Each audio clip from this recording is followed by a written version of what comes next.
Wah, terima kasih Romo Hari. Begitu. Ya, teman-teman. Lama ya. Justru malah kami Takutnya merasa tidur. cepat, Romo. Oh ya. Ya.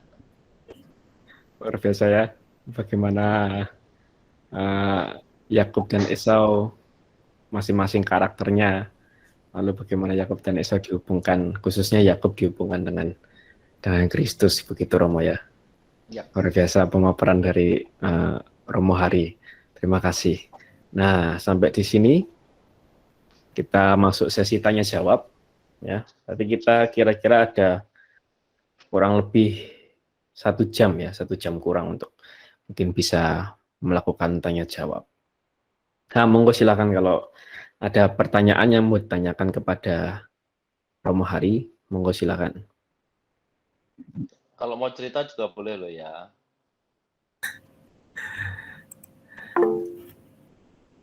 Silakan Jos, monggo. Ya, selamat malam Romo, selamat malam semuanya. Malam Jos. Ya. Ya, sebenarnya menariknya gini, sebenarnya mengenai tentang anak sulung ya. Apa ya? Jadi kalau misalkan untuk dalam kasus yang Yakub dan Esau itu ya, sebenarnya menariknya tuh Yakub benar-benar tetap diberkati sampai maksudnya sampai akhirnya kan dia kan maksudnya meskipun mungkin oke mesti banyak struggle, mesti banyak konflik sana sini dari ya Laban sampai tapi akhirnya maksudnya eh, Yakub akhirnya benar-benar mendapatkan ya janji Allah gitu. Padahal sebenarnya yang apa ya Yakub mendapatkan hak sulungannya kan dengan cara menipu gitu ya sebenarnya. Kan jadi kan maksudnya dia pura-pura pakai bajunya Esau, dia pura-pura pakai bahkan apa ya bikin kulitnya seolah-olah kayak berbulu dan ya meskipun mungkin suaranya nggak diberat-beratin ya makanya si bapaknya tetap kok ini suaranya suara Yakub ya tapi kok ini Esau ya cuman maksudnya menariknya meskipun ternyata itu didapatkan dengan cara menipu tapi ya Allah tetap berkenan gitu soal itunya yang sebenarnya yang saya masih terheran-herannya itu ya soal gitunya sih kok bisa ya maksudnya meskipun awalnya dimulai dengan ditipu tapi menipu dan ditipu tapi akhirnya benar-benar tetap janji Allah tergenapi atas hidup Yakub gitu. Baik, itu aja sih. Oke. Kayak kesannya tuh Allah menghalalkan segala cara gitu ya. Iya, mungkin sekilas kayak Bahasanya gitu, ya. sekilas ya. Ya. Ya, memang kalau kita tangkap secara harafiah seperti itu, ini gimana sih? Kok yang jahat malah jadi apa yang dimenangkan atau menjadi tokoh utama seperti itu? Atau kenapa sih kok Allah malah menghalalkan segala cara gitu kan? Ini tentunya bisa menjadi permenungan kita. Tetapi di sisi lain, kalau kita mau membuka diri bahwa kadangkala hidup kita itu kan terbelenggu dengan tata aturan yang kita buat atas nama tradisi. Atas nama tradisi gitu. Eh, Kalau kemudian di dalam perjanjian baru kita selalu diingatkan bahwa eh, aturan hukum itu untuk dibuat bukan untuk manusia, bukan manusia dibuat untuk hukum dan aturan seperti itu. Tradisi itu kan sebenarnya membantu kehidupan kita menjadi makin baik karena pewarisan nenek moyang dan sebagainya karena pengalaman itu kemudian diwariskan. Kalau kamu duduk di depan pintu ini kami bisa masuk angin. Kami mengalami itu gitu kan ya. Dari turun temurun kalau duduk di depan pintu itu banyak angin, masuk angin. Maka kemudian orang tua mengajari kalau sudah sore jangan duduk depan pintu nanti di diambil setan atau diambil apa gitu hantu gitu kan ya. Untuk menakut-nakuti supaya orang jangan duduk di pintu sore hari karena sebenarnya mewariskan tradisi pengalaman kebajikan, kebaikan bahwa bisa masuk angin seperti itu. Maka itu tradisi dibuat. Karena anak pertama seringkali diposisikan orang yang lebih tua, anak pertama yang diposisikan itu selalu sudah tahu lebih banyak dan sebagainya, maka dia yang menjadi pemimpin. Teman-teman kalau jadi anak pertama kan selalu di apa namanya di bawah tekanan seperti itu. Teman-teman harus bisa memimpin keluarga, teman-teman nanti yang menggantikan ayah dan sebagainya. Padahal potensi memimpin, kalau kita pendekatannya psikologi, orang yang dewasa itu tidak selalu kalau umurnya lebih tua. Bisa jadi umurnya berkembang lebih tua dan sebagainya, tetapi dia tidak punya mental yang lebih dewasa dari adiknya dan sebagainya. Bisa jadi yang lebih muda itu lebih dewasa dan sebagainya. Itu realita gitu kan ya, kita lihat itu kan. Itu yang kemudian kalau kita lihat, oh ya ya, menyadarkan kita gitu kan ya, untuk kemudian menjadi pemimpin itu tidak harus tergantung pada usia. Kalau kita kan, kalau nggak hati-hati, entah pemimpin bangsa, pemimpin apapun gitu kan, tidak punya potensi, tidak punya kredibilitas dan sebagainya, karena atas nama senioritas kemudian ya udah jadiin ketua gitu kan. Padahal dari yang junior lebih baik yang lain. Ini menyadarkan itu kan. Nah, yang kedua, untuk melabrak situasi itu kan perlu situasi yang kadang-kala nggak mudah gitu kan ya, perlu situasi nggak mudah. Paling gampang memang revolusioner gitu kan, yang membunuh gitu kan ya, seniornya gitu kan. Itu cara yang paling revolusioner gitu kan. Tetapi peristiwa Yakub dan Esau ini kan tidak mau memakai cara itu gitu kan ya. Tetapi memakai cara yang cerdik tetapi memang lebih tipu-tipu gitu kan ya. Cerdik tetapi itu jalan yang paling apa ya, dari pilihan-pilihan yang tidak baik tetapi yang bisa dilakukan lebih daripada pilihan yang lain gitu kan ya. Mungkin intrik yang lain mungkin bisa, ya udah kalau mau mendapatkan hak ya bunuh aja anak pertama, saya langsung naik jadi anak yang sulung gitu kan ya. Tetapi kan nggak mengambil pilihan itu gitu kan ya.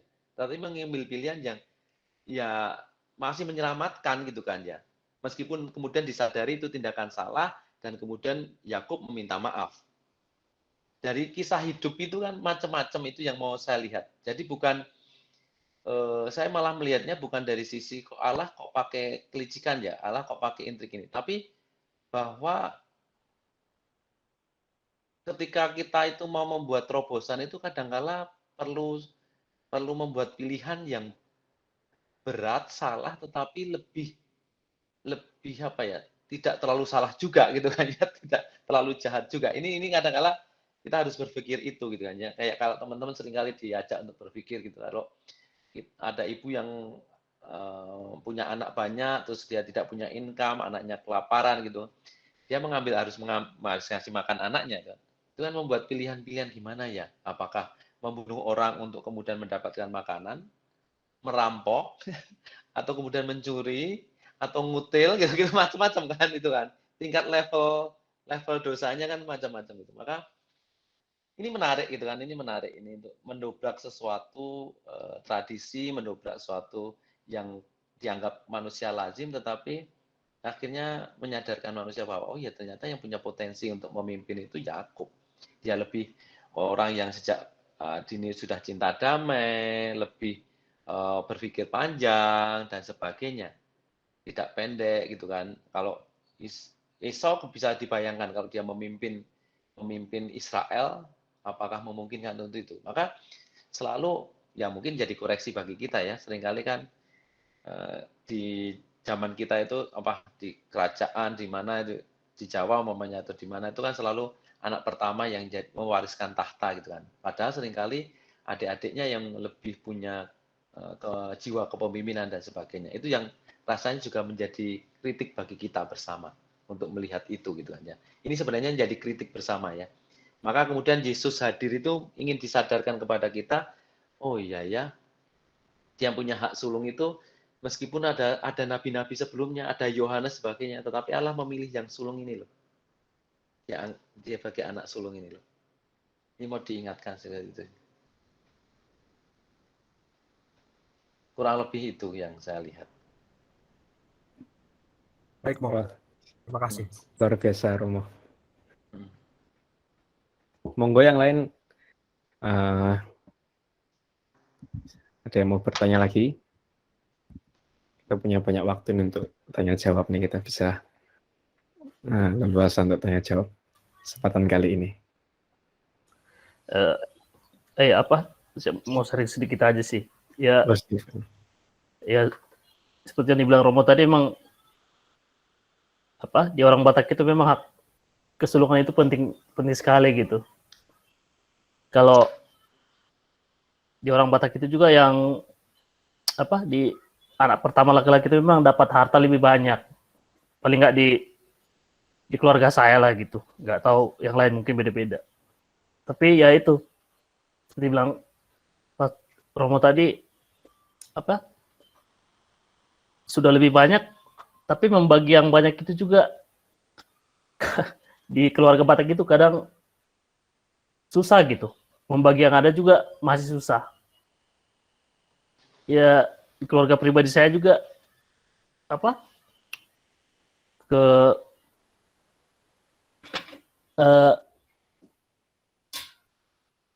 jadi berantem gitu. Maksudnya udah ada yang dibagi, tapi jadi berantem juga gitu. Jadi nggak kebayang juga, misalnya orang-orang yang nggak ada dibagi, malah mungkin jadi lebih bagus gitu. Nggak jadi berantem gitu. Jadi di keluarga kita itu kita itu sama yang paling sulung itu jadi nggak akur gitu. Gara-gara ya itu pembagian harta itu dan hak kesulungan itu gitu. Ya mungkin ya nggak tahu juga itu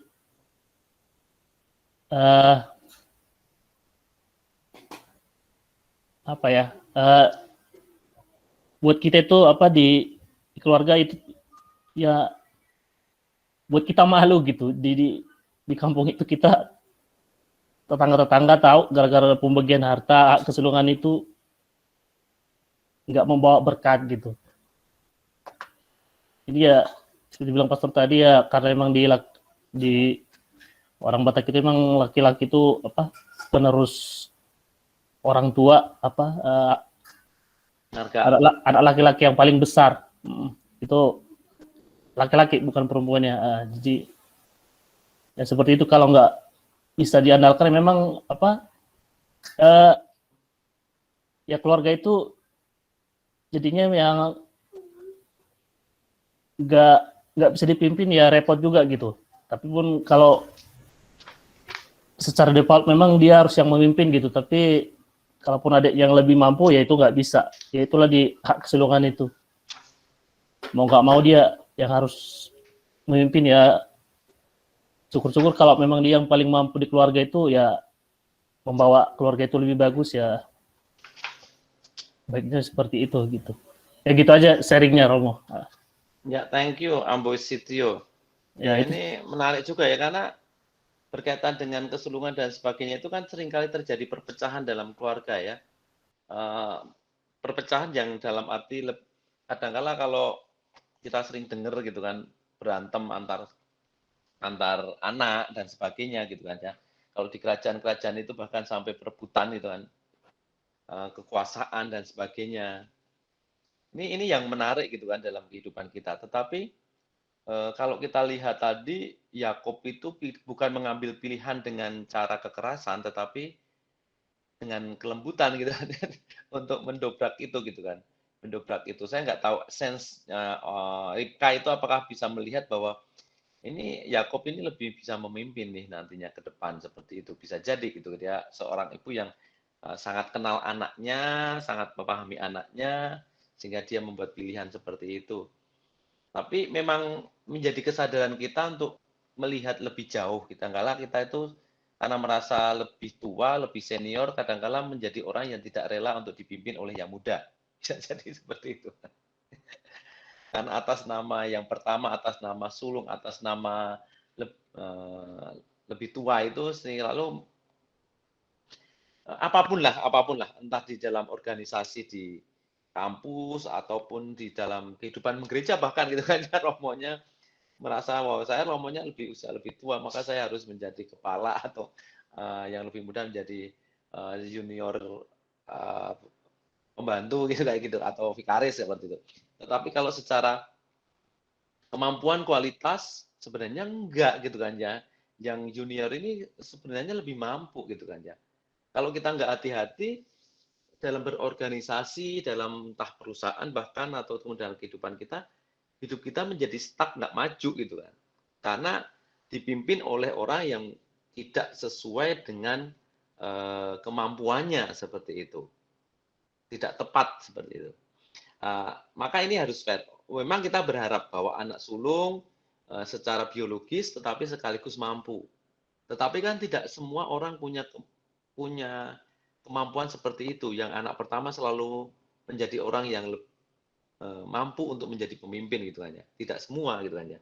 Ini yang harus kita sadari. Maka bicara soal, ya saya nggak mau merusak sebuah tradisi, maksudnya mungkin bisa dipikirkan bersama gitu kan. Kadang-kala kita membuat aturan-aturan yang kemudian benar nggak sih kita pikirin gitu bahwa anak yang pertama itu selalu harus mendapat bagian yang banyak, padahal yang dari keturunan itu yang paling membutuhkan umpamanya anak yang ketiga atau keempat gitu kan ya. Anak pertama sudah ideal ya, pasti keluarga itu kan akan menyekolahkan dan mendidik dengan ideal. Biasanya anak pertama itu gizinya diperhatikan, studi sekolahnya diunggulkan, karena anak pertama biasanya kan orang tua baru belajar untuk mendidik anak, maka berikan yang terbaik seperti itu. Dan harapnya bisa bekerja dan mandiri lebih baik seperti itu. Maka dia tentunya punya income yang lebih baik. Baru anak-anak selanjutnya karena sudah banyak anak baru berpikir ya udahlah seadanya sekolahnya dan sebagainya. Bisa jadi dia menjadi orang yang kesulitan atau penghasilannya paling rendah dan sebagainya. Kalau bicara soal warisan keadilan ya harusnya kan yang kesulitan yang lebih kurang itu kan yang harusnya diberi banyak. Tetapi kalau kita nggak hati-hati atas nama tradisi tadi, ya akhirnya yang miskin makin miskin gitu kan. Tapi nggak tahu. Ya kayak kita dalam keluarga gitu kan ya, antara adik dan kakak kita mengatakan wah kita mau adil nih, adil adik dan kakak. Maka kalau kita beli baju ya ukurannya sama, warnanya sama, mereknya sama, semuanya sama, itu adil dalam konsep kita gitu kan ya. Maka adik dan kakak diberikan sama. Ya besar badannya besar yang mana gitu kan. yang kekecilan ya merasa tidak adil jadinya gitu kan ya. Yang cukup ya adil-adil saja ya enggak. Maka adil itu kan memberikan sesuai dengan kebutuhannya. Konteksnya seperti itu. Nah, maka kalau kita lihat bagaimana nih dengan situasi ini kan, apakah atas nama kesulungan ini yang kemudian hidup kita menjadi adil atau tidak? Ya. Tapi memang ini Romo ya, dan memang masalah pemberian warisan ini memang selalu menjadi seringkali kadang menjadi problem dalam keluarga itu Romo ya. Itu mungkin orang tuanya sudah bertindak seadil mungkin, tapi mungkin ada beberapa pihak yang menginginkan lebih ya, termasuk juga dalam keluarga saya juga, sekalipun saya orang Jawa gitu Romo ya. Tapi ya saya kurang tahu kalau kami di Jawa mungkin keluarga saya lebih ini ya, lebih mencoba membagi rata gitu ya. Tapi juga ketika dibagi rata pun juga ternyata masih ada beberapa pihak yang memang menginginkan lebih gitu. Misal waktu itu saya tahu Mbah Yud saya gitu, Mbah Yud saya punya tanah dan sangat besar, kalau orang zaman dulu kan punya tanah besar sekali. Lalu dibagi sudah sesuai dengan apa ya, masing-masing punya ukuran yang sama lah kira-kira begitu. Tapi memang ada pihak-pihak yang menginginkan lebih, akhirnya ketika dibangun rumah ya rada nonjol, ada yang rada nonjol, ada yang agak masuk sisi satunya gitu. Jadi tapi memang selalu menjadi dilema Pastor ya untuk pembagian warisan tuh ya, dimanapun sepertinya, entah tuh masalah yang sulung ataupun yang bukan gitu nampaknya gitu Pastor ya. Iya ya.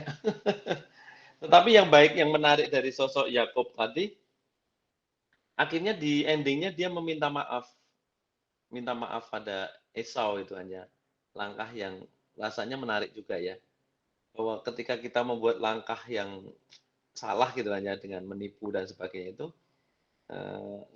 seorang pemimpin yang luar biasa itu kan dia mengakui kesalahannya gitu. Dia mengakui kesalahannya dan minta maaf kepada Esau. Ini yang menariknya di kisah ini gitu ya. pembelajaran yang penting bagi kita. Nah, monggo. Pertanyaan selanjutnya mungkin ada yang mau bertanya atau mau sharing juga. Monggo silakan. Oh, bebet itu Kalau kemapanan, bebet kemapanan. Thank you. Shalom. Halo, shalom, Romo Shalom, Hari. Bram. Ya, Sebelumnya mungkin saya orangnya itu senang bertanya-tanya, jadi mungkin agak banyak pertanyaan sama sharingnya sedikit mungkin menambahkan.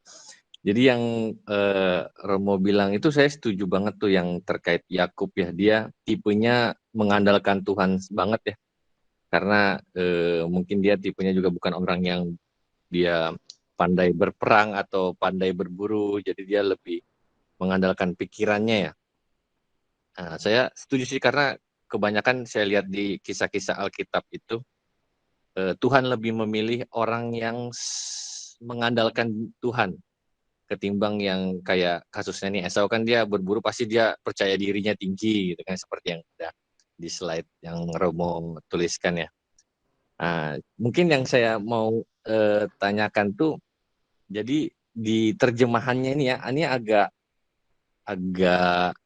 agak nggak tahu nggak tahu gimana ya, tapi yang kalau saya baca versi bahasa Inggrisnya itu untuk yang Kejadian 27 ayat yang ke-40 ya. Itu ayat ke-39 itu dia dibilang, kalau di kita bahasa Indonesia kan dibilang, lalu Ishak ayahnya menjawabnya, sesungguhnya tempat kediamanmu akan jauh dari tanah-tanah gemuk di bumi dan jauh dari embun dari langit di atas. Nah, kalau saya baca versi bahasa Inggrisnya di NKJV, kemudian di Young Living Translation sama American Standard Version juga dia nggak ada kata jauh sih di situ. Jadi saya juga sempat cari-cari tahu di Israel sana masih banyak perdebatan ya terkait hal ini, apakah memang itu artinya jauh dari tanah-tanah gemuk di bumi atau tidak gitu. Tapi kalau saya yakinnya nggak jauh gitu, kalau saya yakinnya, karena saya melihat keturunan dari Esau ini, dia kan kalau saya lihat dia kayaknya membentuk membentuk keluarga bersama keturunannya Ismail ya, yang akhirnya kalau kita telusuri di peta itu dia menjadi lahirnya bangsa-bangsa Arab lah ya, Arab dan sekitarnya ya.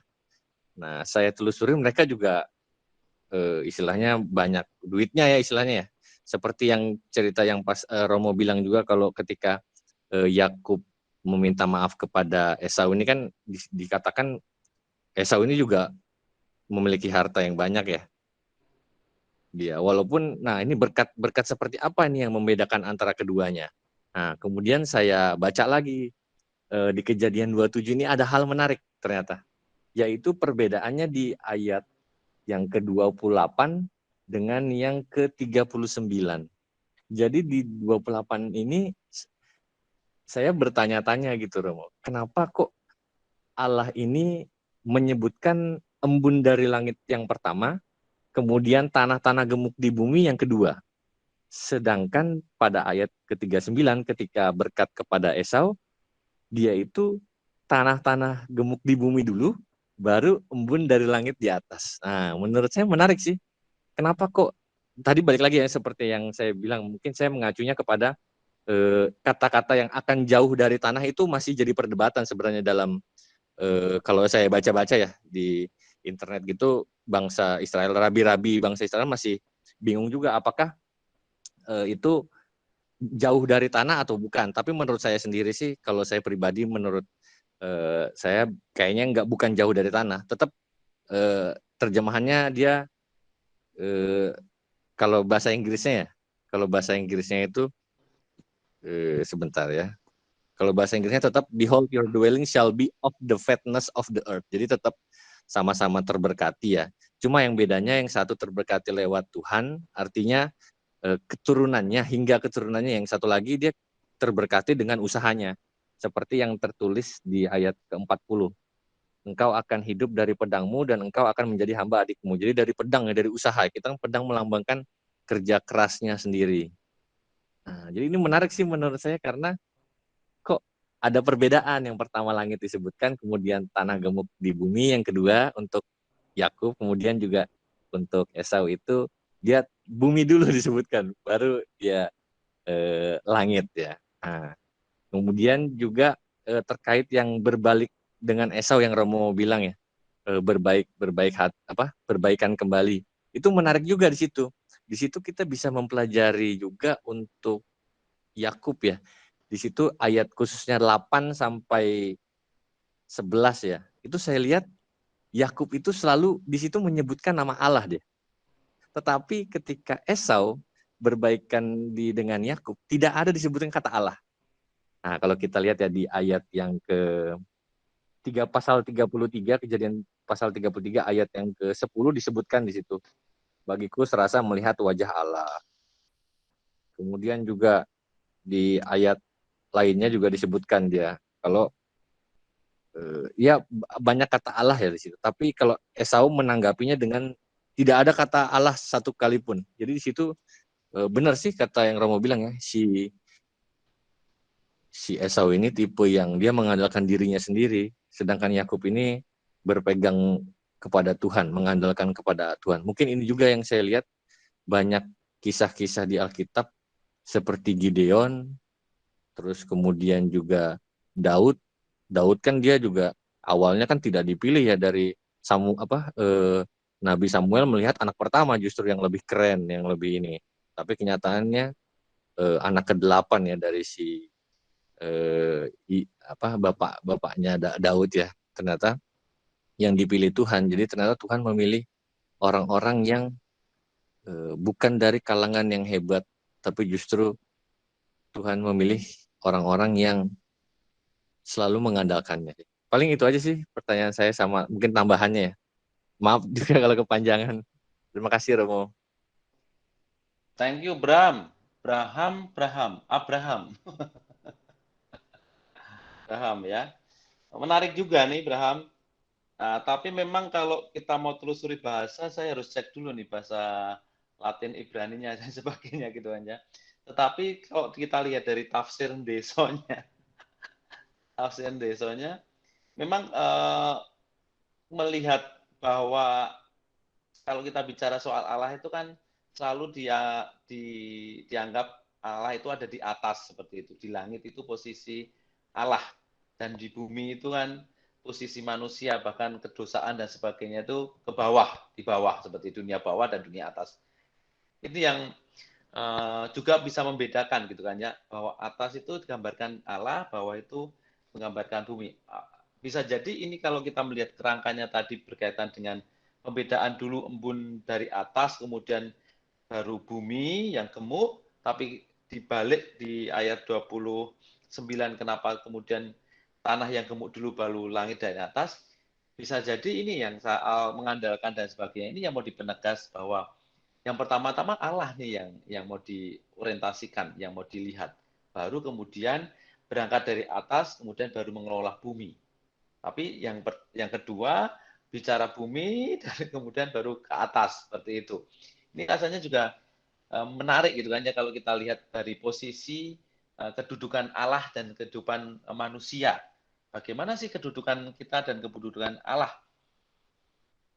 Kalau kita lihat dari ayat 28, bagaimana ketika Yakub kemudian memberikan doa berkat tadi kepada Ishak memberikan berkat kepada Yakub, dia kemudian mendoakannya kan, Allah akan memberikan kepadamu embun yang dari langit dan tanah-tanah gemuk di bumi dan gandum serta anggur berlimpah-limpah. Jadi memberikan posisi bahwa Allah ini yang penting dulu gitu kan ya, baru kemudian kehidupan manusia seperti itu. Tetapi yang seperti yang ditegaskan Abraham tadi, ketika bicara dengan Esau sebaliknya gitu kan ya, lalu Ishak ayahnya menjawab, sesungguhnya kediamanmu akan jauh dari tanah-tanah di bumi, jauh dari embun di langit. Jadi orientasi prioritas yang kemudian dilihat, yang satunya prioritas yang utama pertama itu soal relasi dengan Allah, baru kemudian kita berangkat ke kehidupan kita. Kalau kita bicara mudahnya itu berangkat dari altar kemudian menuju ke pasar kehidupan kita sehari-hari, berangkat dari menimba inspirasi kepada Tuhan kemudian kita hidupi sehari-hari. Kalau yang satunya enggak nih, gitu kan ya, orientasi sehari-hari, bentur-benturan, sadar kemudian oh ya saya salah, kemudian kita baru apa Tuhan ini maksudnya apa gitu kan ya. Ya, prioritas hidup kita juga seperti itu ya. Kadang-kadang kita menimba dulu inspirasi dari kitab suci, kemudian kita terapkan kehidupan sehari-hari, atau sebaliknya kita dari kehidupan sehari-hari bentur sana bentur sini, baru kita dialogkan dengan Tuhan seperti itu. Ini menarik gitu kan ya, menarik. Nanti perlu didalami dan dilihat lebih lanjut soal ini gitu kan. Nah, terus kemudian yang lain yang kemudian tadi didiskusikan berkaitan dengan apa tadi yang ketiga terakhir tadi apa? Abraham soal apa tadi? Oh, yang ini promo yang penyebutan yang ketika Yakub berdamai dengan Esau itu ayat apa pasal 33 ya. Pasal 33 ayat yang mulai dari 8 ya. Itu Yakub tuh banyak menyebut kata Allah dia di situ. Iya. Di ayat ke-10 menyebut Allah, di ayat ke-11 menyebut Allah juga. Ya. Tapi, karena ini gini, ada yang menarik ketika kakeknya Abraham itu di usia 175-an gitu kan, 170-an itu yang suka mendengarkan cerita dari Abraham itu adalah Yakub sebagai cucu ya tadi ya. Itu Yakub. Abraham itu kalau sudah bercerita, itu akan cerita tentang Yehovah. Atau kemudian Yahweh gitu kan ya kalau kita baca ya. Yahweh, Yehovah. Atau ya Tuhan seperti itu. Abraham sendiri sudah banyak berkisah gitu kan sebagai seorang kakek yang ngomong kepada cucunya. Itu yang gemar mendengarkan, yang dekat itu adalah Yakub seperti itu. Jadi memang sejak dini itu ada relasi rohani spiritualitas yang sudah dibangun oleh Yakub ini. Ini yang tentunya membangun karakter dia, yang membangun hidupnya, menggantungkan diri pada Tuhan. Nah, mungkin Esau lebih sibuk untuk membangun fisiknya gitu kan seperti itu gitu ya, daripada duduk diam mendengarkan, duduk diam untuk mendengarkan kakeknya, dia lebih mungkin eksplorasi fisik yang kemudian dia lebih utamakan seperti itu. Tetapi bahwa pola hidup rohani itu sudah dibangun oleh Yakub sejak dini, kurang lebih di usia 15 tahunan itu digambarkan dia itu sudah senang ngobrol dengan kakeknya Abraham seperti itu. Kurang lebih. Itu tentunya akan mempengaruhi dia. Dan Abraham kalau udah ngobrol akan banyak bercerita tentang Yehovah, tentang Tuhan, Yahweh seperti itu.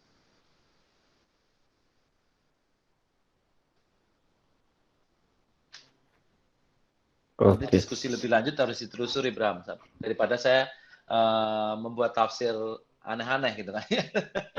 Karena untuk bahasa dan sebagainya belum saya cek nih untuk bagian poin-poin ini. Tapi menarik.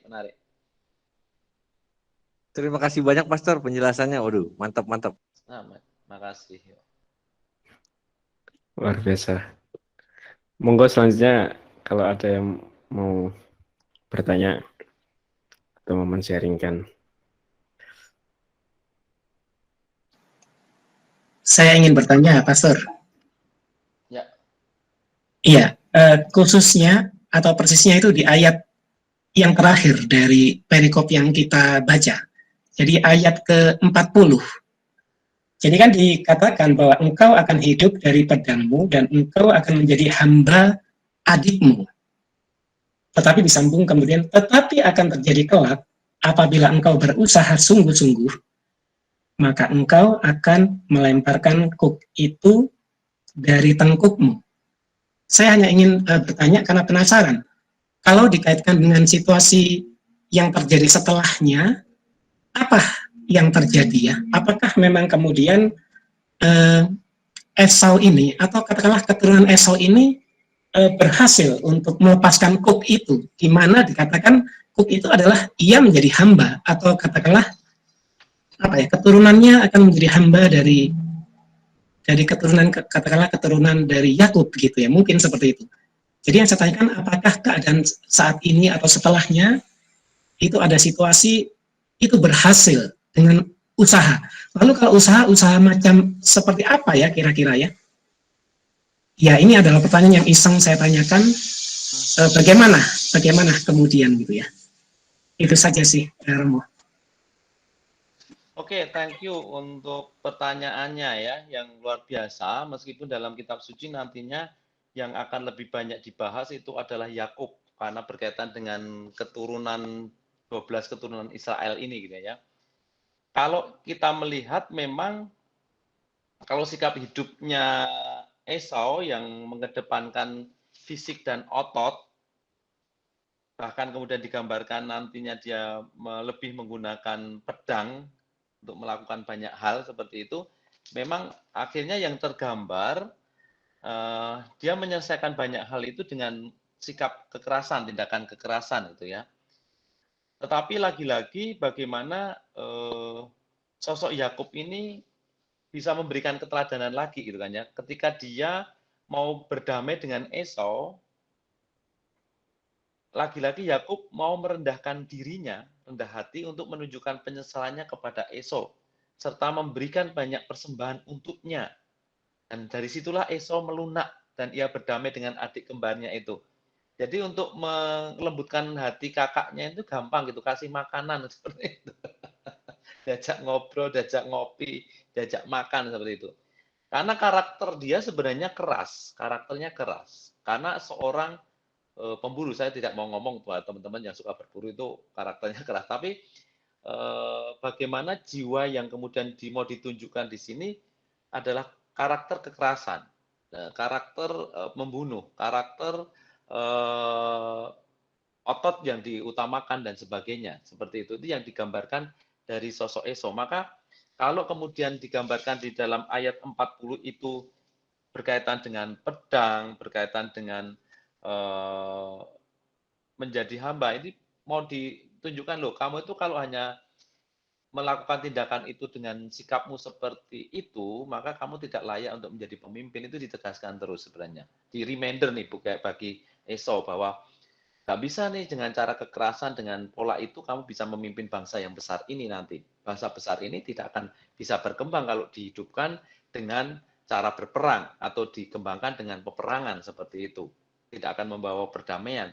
Tetapi karakter Yakub lagi-lagi digambarkan menjadi karakter seorang pemimpin yang membawa kedamaian, membawa sikap hidup yang lebih baik, dan dia bisa tahu persis bagaimana sih mendudukkan yang keras itu gitu kan ya. Kakaknya itu kelemahannya ya makan gitu kan ya.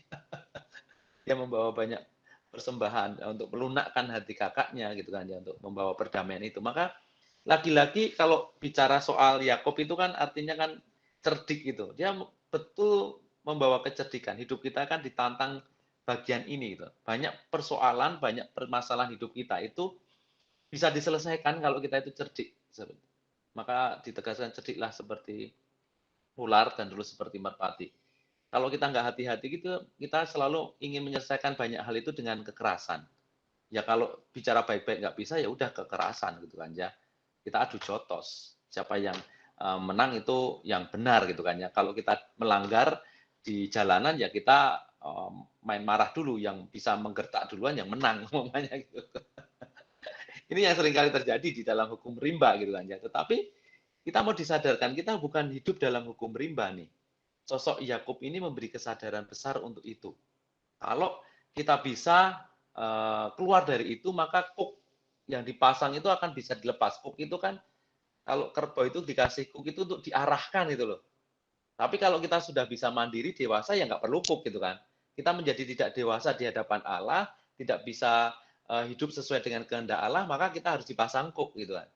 Supaya bisa diarahkan lebih baik. Tetapi kadangkala kita itu menjadi orang pribadi yang tidak bisa mendengarkan Allah itu, maka kuk akan dipasang terus. Maka tapi kalau sampai kemudian kita bisa sadar, ya kita tidak perlu kuk. Tapi kalau kitanya tidak bisa diarahkan, ya mungkin Allah harus memasang kuk itu supaya hidupnya bisa diarahkan terus. Sebenarnya kan kehadiran Yakob itu kan memberi kuk. Allah mengirimkan, memberi message, memberi tangan kanan atau mengirimkan orang untuk masang kuk ini, memberi kesadaran-kesadaran ini. Dan harapannya Esau akan bertobat. Tapi selanjutnya Esau seperti apa harus kita cek lagi ya. Saya persisnya juga belum tahu nih. Karena memang saya malah asik untuk menyelidiki Yakub seperti itu. Karena memang yang akhirnya banyak dibahas adalah Yakub selanjutnya. Oke, thank you ya. Nanti Terima kasih. lanjut kita baca. Esau itu selanjutnya menjadi seperti apa. Tapi yang jelas dia itu nikah dengan perempuan Kanaan, gitu kan ya, berkembang di sana dan sebagainya. Ya seperti yang dikatakan tadi di dataran Arab tadi. Terima kasih, Pastor. Ya. Memang Ishak sendiri mengatakan bahwa nggak mungkin ditarik berkat yang sudah diberikan kepada Yakub. Tetapi memang Ishak juga mengatakan bahwa kalau kamu mau berusaha sungguh-sungguh, nah begitu ya. Tetapi memang barangkali ini nggak dimanfaatkan begitu. Kalau kamu mau berusaha sungguh-sungguh, maka engkau akan melemparkan. Ya, oke. Menarik gitu. Terima kasih, Pastor. Ya, makasih, Budi. Oh ya, sedikit saya juga mau bertanya Pastor akhirnya setelah pertanyaan dari Pak Anton tadi, Pastor.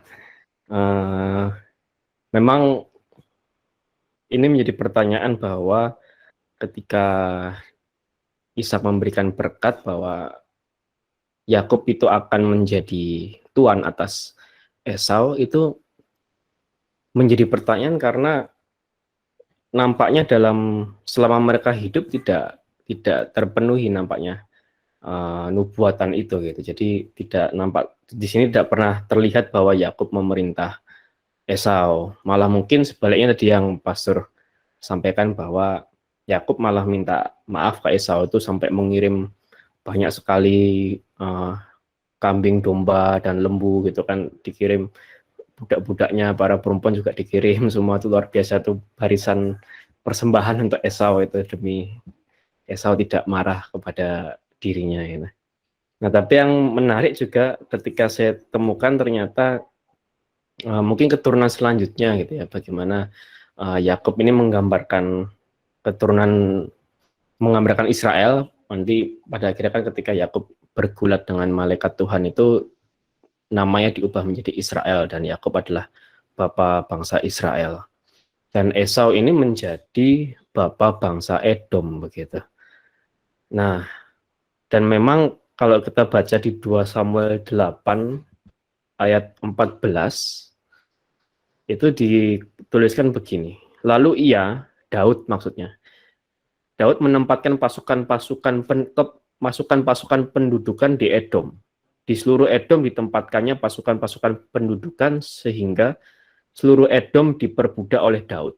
Tuhan memberi kemenangan kepada Daud kemanapun ia pergi berperang. Itu di 2 Samuel 8 ayat 14. Nah, mungkin di sana nampaknya berkat ini terpenuhi gitu, nubuatan dari Ishak ini terpenuhi ketika kerajaan Israel menduduki daerah Edom.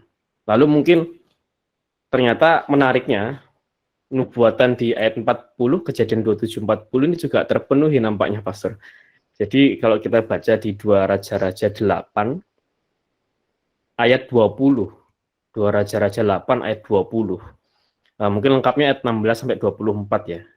Jadi ketika Yoram, Raja Israel saat itu Yoram,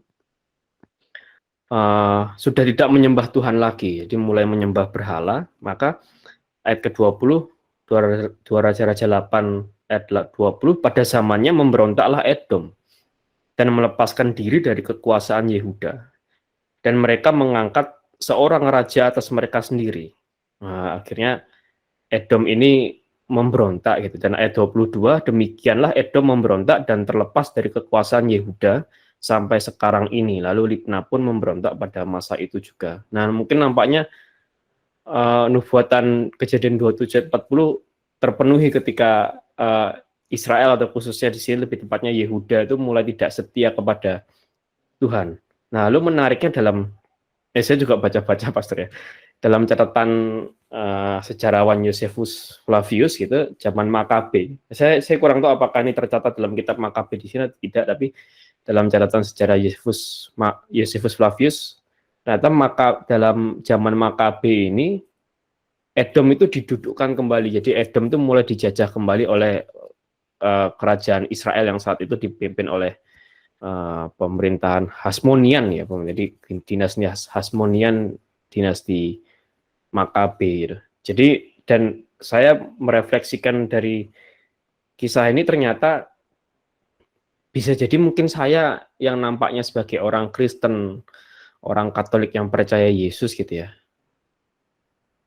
ternyata mungkin bisa jadi saya lalai untuk mengutamakan Tuhan, dan malah terpikat dengan sesuatu yang mendukakan hati Tuhan, dan akhirnya Tuhan malah mungkin memilih orang yang tidak percaya kepada Dia gitu ya, lebih berpihak kepada orang tidak percaya malah daripada saya yang sebenarnya seharusnya seorang Katolik tapi malah terlena dengan hal-hal yang lain yang bukan daripada Tuhan. Nah, mungkin itu saya melihat sedikit Romo, itu bagaimana kira-kira menurut Romo begitu.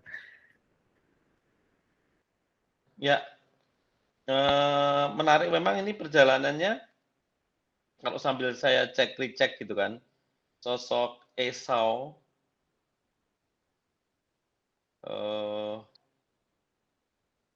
yang kemudian pindah ke daerah ini ya, Edom ya. Saya pribadi belum cek-recek secara detail semuanya gitu kan ya. Tetapi memang kalau kita lihat hidupnya ini memang tidak banyak dibahas lebih lanjut gitu kan. Tetapi memang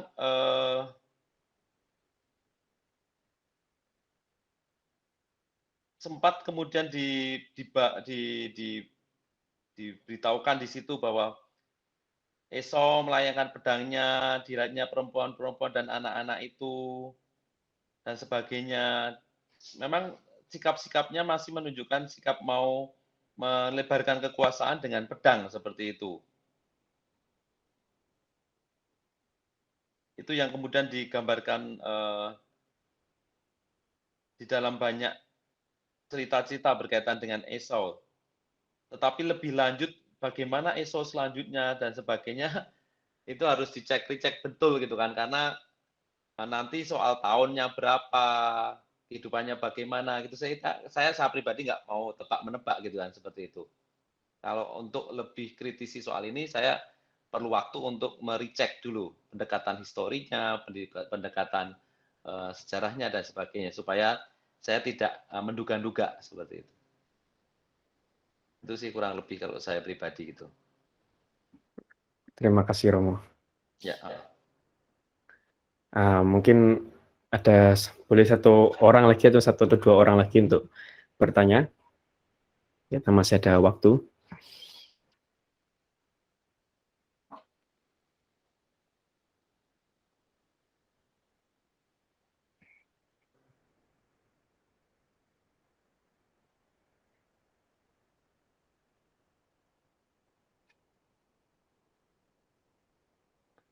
Monggo silakan. Atau yang sudah bertanya mau bertanya lagi juga bisa.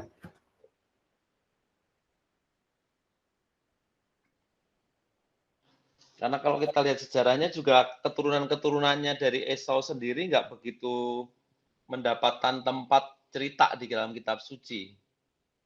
Jadi kayak diendingkan dengan dia menikah dengan perempuan Kanaan, ada namanya Ada, ada namanya Oholibama dan sebagainya gitu ya. Dan setelah itu kayaknya sudah tidak banyak dibahas lagi gitu loh.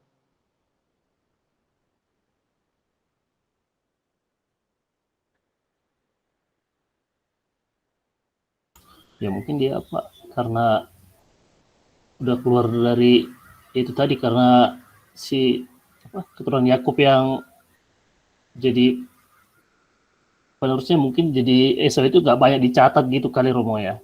Iya, karena Heeh. kalau Jadi nggak kitab tercatat suci kan gitu. ada keterbatasan di situ, Tamasnya. Hmm. Kalau dia tidak punya peran penting selanjutnya untuk mengembangkan bangsa Israel, kayak udah nggak Ya. tercatat lagi gitu. Karena anak-anaknya tuh kayak Elifas itu, apakah teman-teman banyak mendengar di dalam kitab suci? Nggak banyak mendengar kan? Elifas, Rehuel, Yeus, Yaelam, itu anak-anak dari Esau ini nggak banyak dibahas akhirnya.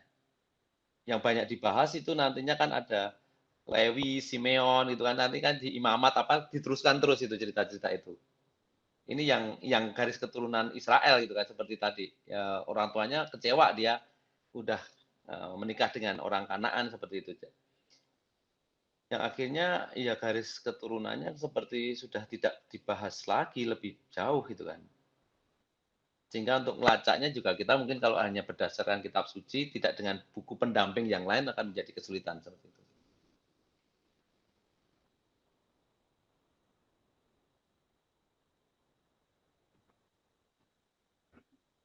Kalau Joshua mau bertanya, monggo silahkan. Kalau gitu ya, selamat malam semuanya. Maaf mau nanya lagi ya. Berarti sebenarnya kalau untuk soal apa ya, kejadian di kitab-kitab Taurat ya, Mo ya, atau kejadian itu sebenarnya ada kayak semacam tambahan lagi nggak sih, Mo? Kalau misalkan katakanlah pas kapan mungkin kita ngebahas orang-orang di perjanjian baru, kan biasanya ada tulisan dari bapak-bapak gereja lagi. Misalkan mungkin tentang, katakanlah waktu itu kami sempat ngebahas tentang Yohanes, katakanlah kan ada beberapa tulisan dari uskup pertama ya, atau bapak-bapak gereja pertama tentang Yohanes dan semacamnya.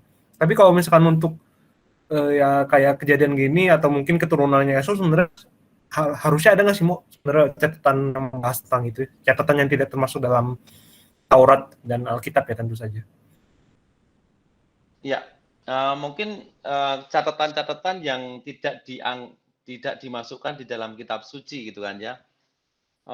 Istilahnya itu sumber itu kan ada sumber asli, ada sumber-sumber informatif gitu kayak gitu-gitu. Makanya kadang-kala kan gimana ya membandingkannya ya. Kalau di kita umpamanya sumber resmi itu koran Kompas umpamanya gitu kan. Terus ada kan berita-berita yang lain, yang berita-berita daerah apa gitu kan, yang mereferensi gitu. Nah itu ada tulisan tambahan-tambahan itu yang kadang-kala perlu untuk kemudian digali juga. Bisa jadi informasi-informasi yang lebih detailnya ada pembandingnya di situ seperti itu. Itu yang kadang-kala dilakukan untuk kalau melacak sejarah dan sebagainya seperti itu. Kalau teman-teman ini kan sudah bicaranya ngajaknya ke arah sejarah gitu kan ya, histori gitu kan. Nah, maka saya tidak berani untuk gambling gitu kan, hanya menduga-duga, hanya kira-kira gitu kan.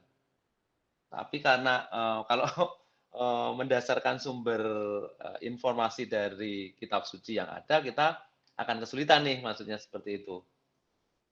Karena kita perlu data-data sumber X yang kita tidak resmi seperti itu untuk mendukung itu gitu. Ya, kalau itu bisa jadi ditulis oleh orang-orang yang tidak dikenal atau apapun yang ketika ditemukan tulisan-tulisan itu ya nggak lengkap atau apapun gitu kan, tapi itu bisa menjadi bahan pendukung seperti itu. Itu ya itu sih kalau untuk lihat sejarahnya, tapi itu menarik gitu kan kalau teman-teman mau telusuri gitu seperti itu. Bahkan ada data-data yang apa ya, cerita-cerita rakyatnya gitu-gitu lah kurang lebih itu untuk mencari data itu gitu kan, seperti itu. Karena kalau nanti sudah dikaitkan dengan tahun yang berbeda bahkan gitu kan ya, situasi yang berbeda, nanti bisa jadi tidak make sense gitu loh. Kita nggak bisa kemudian membuat peradilan seperti itu gitu.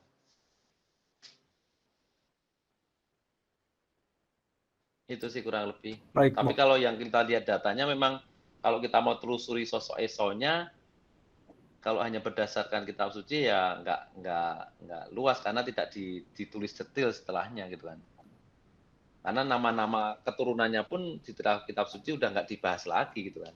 Beda jauh dengan Yakub yang terus nanti panjang dibahas terus gitu loh. Ya, semua ya banyak banget. Ya. Baik, Mo. Makasih. Ya. Ya. Oke. Nampaknya sudah mau jam 9. Terima kasih kepada Pastor Hari. Terima kasih atas Sama-sama. pemaparannya pada kesempatan malam hari ini. Luar biasa banyak yang kita dapat, khususnya bagaimana kita memaknai kehidupan kita sehari-hari, Romo ya, dalam bercermin melalui kitab suci. Itu yang paling penting, Romo ya. Bagaimana kita menjalani kehidupan. Seperti yang Romo bilang, yang menarik adalah ketika bagaimana kita dari altar ke pasar gitu. Jadi dari kitab suci kita renungkan dan kita belajar dari kitab suci untuk menjalani kehidupan gitu. Mungkin seringkali kita malah kebalik, Romo ya. Sudah babak belur dulu dalam kehidupan, baru mencari kitab suci untuk mencari pedomannya. Nah, itu mungkin yang salah satu juga yang menarik hasil dari tanya jawab tadi. Nah, ini nampaknya sudah mau jam 9. Nah, maka kita akan lanjutkan dengan pengumuman. Nah, saya akan share screen dulu sebentar. Oke. Sudah muncul? Sudah ya. Nah, ini pengumuman. Nah, seperti biasa bahwa kita komunitas House of Praise ini ada 4 hari dalam seminggu kita mengadakan acara. Yang pertama besok Jumat kita akan setiap jam 8 malam kita akan mengadakan rosario. Lalu setiap hari Minggu jam 3 sore kita akan mengadakan persekutuan doa yang akan live di Instagram di @house.of.praise. Lalu setiap Selasa kita akan ada doa syafaat jam 8 malam, dan minggu depan kita akan lanjutkan ke pembahasan Yakub lari ke Mesopotamia dan mimpi Yakub di Betel, yaitu Kejadian 27 ayat 41 sampai Kejadian 28 ayat 22. Nah, di link yang sama, teman-teman Bapak Ibu semua diundang kembali ke acara kami. Nah, lalu seperti biasa, kita akan ada kuis, Romo, gitu ya. Jadi setiap kali pertemuan kita akan ada kuis berhadiah. Nah, ini hanya bagi yang belum pernah menang ya, jadi bukan bagi yang belum pernah menjawab. Tapi teman-teman Bapak Ibu mungkin yang baru bergabung boleh untuk mengikuti kuis ini. Jadi siapapun boleh mengikuti kuis ini bagi yang mereka yang belum pernah menang. Nah, monggo tuliskan jawabannya di kolom chat, di in-call message ini ya. Nah, dan kalau salah satu dari kami belum punya kontak, teman-teman dan Bapak Ibu bisa menuliskan nomor HP. Nah, saya pertanyaannya cukup gampang sebenarnya, tapi sumbernya dari paparan oleh Pastor Hari tadi. Pertanyaannya cukup gampang dan ini yang menurut saya juga salah satu yang paling penting. Nah, ini pertanyaannya. Siapakah yang sulung dalam perjanjian baru? Wah, di Jos saya belum saya bacakan sudah dijawab sama Jos. Nah, kalau Santa udah pernah menang ya. Nah, Jos menjawab Yesus. Nah, kita tanyakan kepada Pastor Hari. Kira-kira apakah jawaban dari saudara Jos ini benar tidak, Pastor? Tidak salah. Tidak salah, Pastor ya. Terima kasih, Pastor. Wah, selamat pada Jos yang sudah memenangkan kesempatan kali ini. Dia belum pernah jawab Jos ini. Sangat rendah hati. Memberikan kesempatan pada yang lain. Menunggu pertanyaan yang mudah kayaknya dia. Bisa jadi, Romo. Tahu aja mau. Selamat pada Jos yang sudah menang pada kesempatan kali ini. Ya, benar ya. Ini yang sulung adalah perjanjian baru. Dan melalui Yesuslah kita sampai kepada Bapa. Oke. Selamat pada Jos. Nah, ini kita lanjut dengan doa. Nanti saya juga mau minta Romo setelah doa minta berkat penutup, Romo ya, untuk menutup doa. Nah, ini doa, mari kita berdoa, doa penyembuhan batin dalam tidur. Dalam nama Bapa dan Putra dan Roh Kudus. Amin. Tuhan Yesus, melalui kuasa Roh Kudus, hadirlah pada masa laluku, sementara aku tidur. Sembuhkanlah segala luka dalam batinku yang pernah kualami. Luka karena kurang kasih sayang dari orang tua dan sesama. Luka karena pengkhianatan. Luka karena penolakan. Luka karena pelecehan. Luka karena penghinaan. Biarlah dengan darah-Mu Kau jadikan aku utuh kembali. Semua hubungan persaudaraan yang sudah rusak dengan keluargaku maupun dengan saudaraku, sembuhkanlah ya Tuhan. Dari segala ketakutan, kecemasan, kegelisahan, keputusasaan, sembuhkanlah aku.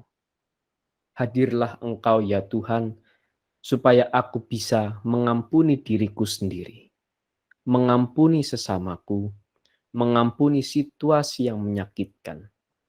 Bantulah aku ya Tuhan, supaya aku dapat mengambil akar pahit yang ada dalam hidupku, dan isilah hatiku dengan kasih-Mu dalam tidurku malam ini. Terima kasih Tuhan, dan berkatilah aku. Bapa kami yang ada di surga, dimuliakanlah nama-Mu, datanglah kerajaan-Mu, jadilah kehendak-Mu, di atas bumi seperti dalam surga. Berilah kami rezeki pada hari ini, dan ampunilah kesalahan kami seperti kami mengampuni yang bersalah kepada kami.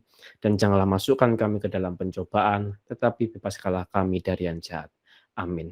Salam Maria, penuh rahmat Tuhan sertamu, terpujilah engkau di antara wanita, dan terpujilah buah tubuhmu Yesus. Santa Maria Bunda Allah, doakanlah kami yang berdosa ini, sekarang dan waktu kami mati.